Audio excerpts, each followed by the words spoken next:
Assalamualaikum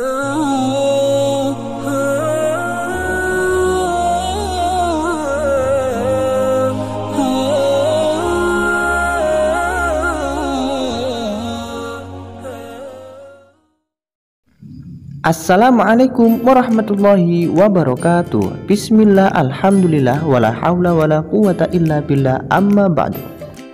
Berjumpa kembali dengan saya di sini di mata pelajaran pendidikan agama Islam. Pada pertemuan kali ini saya akan melanjutkan materi kita minggu kemarin, yaitu tentang sholat Jumat. Dan pada pembahasan kali ini kita akan membahas mengenai khutbah Jumat. Sebelum itu, marilah kita awali dengan membaca doa dengan mengucapkan kalimat Bismillahirrahmanirrahim. Berbicara mengenai sholat Jumat, tentunya sebelum sholat kita harus mendengarkan nasihat-nasihat agama atau yang kita sebut dengan khutbah Jumat. Pada pertemuan minggu lalu kita sudah membahas tentang rukun khutbah Jumat. Tentunya kalian tahu kan apa itu khutbah Jumat? Khutbah Jumat itu ya seperti itu. Kalau kita rajin sholat Jumat, ya kita akan tahu khutbah Jumat itu seperti apa. Jika kalian masih belum paham mengenai sholat Jumat, maka lihatlah video saya pada pertemuan minggu lalu di kolom deskripsi atau di rekomendasi video di pojok-pojok dalam video ini. Oke, kita lanjut saja ke pembahasan materi berikutnya, yaitu syarat khutbah Jumat. Ada beberapa syarat yang harus dipenuhi ketika akan berkhutbah.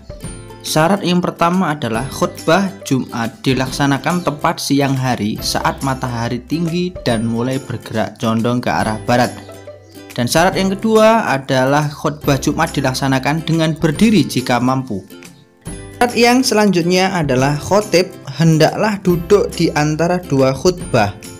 Selanjutnya, khutbah disampaikan dengan suara yang keras dan jelas agar jamaah mendengar. Dan yang keempat adalah khutbah dilaksanakan secara berturut-turut jarak antara keduanya. Dan selanjutnya, khotib suci dari hadas dan najis. Syarat yang terakhir adalah khotib menutup aurat. Itulah syarat khutbah Jumat. Berikutnya kita akan membahas mengenai sunnah khutbah Jumat. Sunnah khutbah Jumat. Sunnah khutbah Jumat yang pertama adalah khutbah dilaksanakan di atas mimbar atau tempat yang tinggi. Yang kedua, khutbah disampaikan dengan kalimat yang fasih, terang, dan mudah dipahami. Yang ketiga, khotib menghadap ke jamaah sholat Jumat. Dan yang keempat, khotib membaca sholawat atau yang lainnya di antara dua khutbah. Selanjutnya, khotib menertibkan 3 rukun, yaitu dimulai dengan puji-pujian, sholawat Nabi, dan berwasiat. Selanjutnya adalah diam, tenang, dan memperhatikan khutbah Jumat. Yang selanjutnya, khotib hendaklah memberi salam. Dan yang terakhir, khotib hendaklah duduk di kursi mimbar sesudah memberi salam dan mendengarkan azan. Baiklah, berikutnya sunnah yang berkaitan dengan sholat Jumat. Perhatikan ya.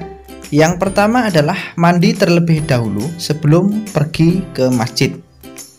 Yang kedua, memakai pakaian yang bagus dan disunahkan berwarna putih. Tapi kalau tidak punya, warna apa saja.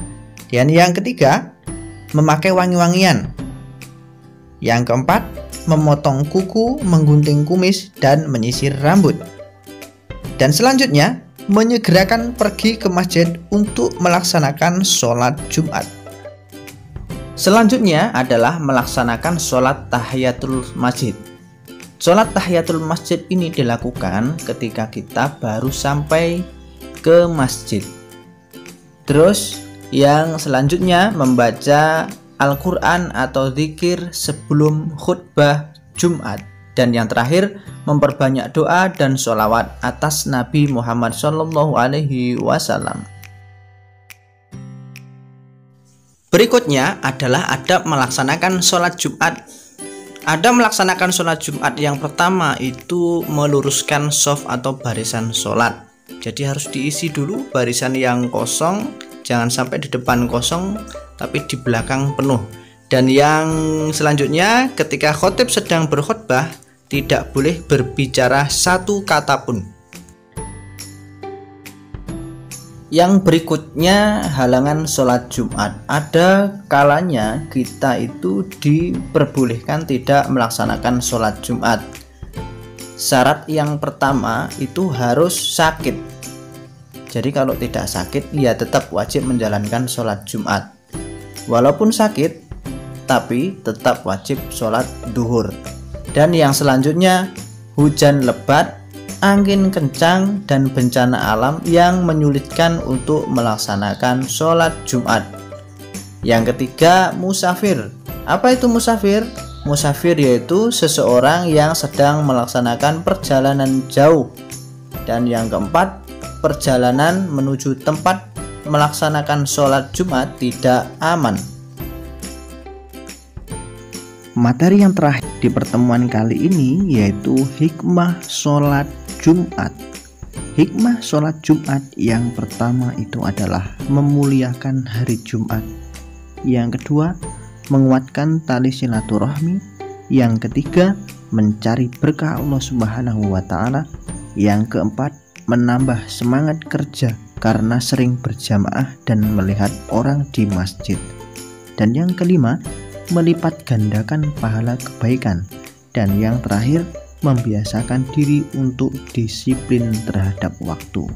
Itulah tadi beberapa hikmah yang dapat kita ambil dari materi sholat Jumat.